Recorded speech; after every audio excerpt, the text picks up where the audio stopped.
Hello, Erin from Morehouse Farm here with today's knitting tip, which is how to do the basic knit stitch.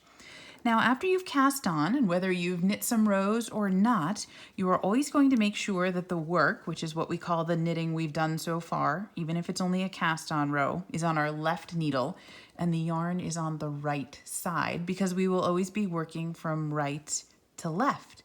And the stitch on the left needle here will end up on the right needle once we're done. So to get started, we need to always give the work a gentle tug to make sure it's towards the bottom of the needle. And why that's important is that it makes this last stitch even out and sit squarely on the needle. We also need to make sure that the yarn is positioned correctly compared to this needle by pulling it to the back. And notice that it is underneath the needle. If I pull it up and over the needle, see how that looks like an extra stitch? We don't want that. That's how projects grow unintentionally. So make sure the yarn is on the right side of your work to the back of your work to knit, and you'll be ready to go. What we're going to do first is slide the stitches up so they are close to the point of the needle so that we don't have to do as much work later. And we'll hold the work in our left hand, and with the right needle, we will poke the point through the first stitch. See how that's shaped like an upside down horseshoe that is on the left needle with the right leg in the front and the left leg in the back? We want to make sure that we poke our right needle through that middle hole. It'll go from the front to the back, so points away from us, both heading in the same direction, and we'll make sure that it goes from bottom to top. Again, so we're pointing both needle points away from us for the knit stitch. Then, this is the awkward part. See how I'm grabbing both needles with one hand? The left needle is resting in the crook of my hand, and then the right needle is, for just a moment, between my pointer finger, my middle finger, and my thumb. What that allows me to do is take my right hand and wrap the yarn counterclockwise, so up and around to the left, and then in between the needles. That's what will create the knit stitch. See how this little bit right here, this yarn is in between the needles, it's wrapped around the right needle.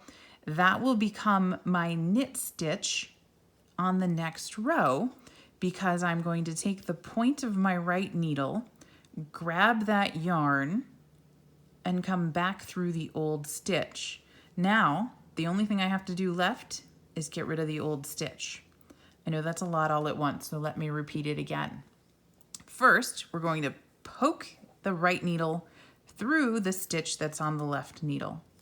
We're going to wrap the yarn counterclockwise around in between the needles.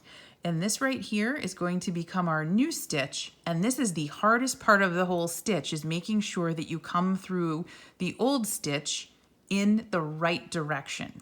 Basically, you come back out the way you went in, but you need to grab the yarn on the way. So when we started this, we poked the needle in, we need to bring it back out. We poked the needle in, we need to bring it back out. The only difference is I need to wrap the yarn around and bring this needle out, catching the yarn at the same time.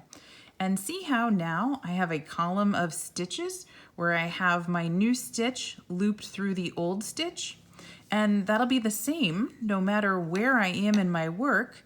I have a stitch on a row below that has a loop in it again, that has a loop in it again. And see how I'm just moving these stitches around? It's not bothering me that they came off the needle. In fact, I did that on purpose to show you. That's okay. It might happen. It's not the end of the world. Catching them is an important skill to learn when we're knitting, and it gives me the confidence to demonstrate this to you. So again, here with our knit stitch, we're going to poke the right needle through the hole. It's right up next to the left needle, and that actually makes it very easy for me to hold them both in one hand. Again, this will come more comfortably with practice, and you're probably going to need a good 10 to 20 rows before it starts feeling completely awkward. And then the next 10 rows will feel a little less awkward, and then the next 10 will feel a little less awkward than that. And by the time you got 40 or 50 rows down, you'll say, oh, I think I get this. And then, as one of my favorite customers said, after a while, all of a sudden, it clicks. And I think you'll find that too. I know I did. So I'm wrapping the yarn around. My needle is coming back out the same way it went in, but it's grabbing the new stitch, which is the yarn that I wrapped around it. So again, I'm poking the right needle through the stitch and making sure it's right up next to the left needle. They should be touching. I am wrapping the yarn around my right needle. That is going to become my new stitch because it is going to come right through. See how that was the yarn that I wrapped around the needle? It's going to come right back through the old stitch, and then the old stitch comes off the needle. Okay, so I'm poking through the old stitch. I am wrapping the yarn around. That will become the new stitch, and then I'm bringing my needle back out the same way it came. Notice though that I've got to give it a little bit of a jog to the left in order to catch that stitch so that I can keep the new one and discard the old one. Okay, poking the right needle through the stitch right next to the left needle. I'm holding them together. I am wrapping the yarn around the right needle, and that's going to become my new stitch as soon as I pull it through the old one, which is happening right here. So my right needle's coming out the same way it went in.